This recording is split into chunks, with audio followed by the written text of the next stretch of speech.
يا أولي الألباب ليس عليكم جناح أن تبتغوا فضلا من ربكم فإذا أفضتم من عرفات فاذكروا الله عند المشعر الحرام واذكروه كما هداكم وإن كنتم من قبله لمن الضالين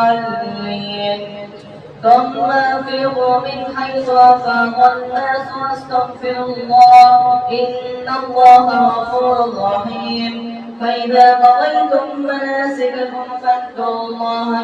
كذكركم آباءكم أو أشد ذكرا فمن الناس من يقول ربنا آتنا في الدنيا وما له في الآخرة من خلاق ومنهم من يقول ربنا آتنا في الدنيا حسنة وفي الآخرة حسنة وقنا عذاب النار أولئك لهم نصيب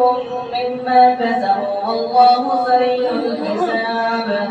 واذكروا الله في أيام معدودات فمن تعجل في يومين فلا إثم عليه ومن تأخر فلا إثم عليه لمن اتقى واتقوا الله واعلموا أنكم إليه تحشرون ومن الناس من يعجبك قوله في الحياة الدنيا ويشهد الله على ما في قلبه وهو ألد الخصام وإذا تولى سعى في الأرض ليفسد فيها ويهلك الحرث والنسل والله لا يحب الفساد وإذا قيل له اتق الله أخذته العزة بالإثم فحسبه جهنم ولبئس المهاد ومن الناس من يشري نفسه ابتغاء مرضات الله والله رؤوف بالعباد يا أيها الذين آمنوا ادخلوا في السلم كافة ولا تتبعوا خطوات الشيطان إنه لكم عدو مبين فإذا زللتم من بعد ما جاءتكم البينات فاعلموا أن الله عزيز حكيم هل ينظرون إلا أن يأتيهم الله في ظلل من الغمام والملائكة وقضي الأمر وإلى الله ترجع الأمور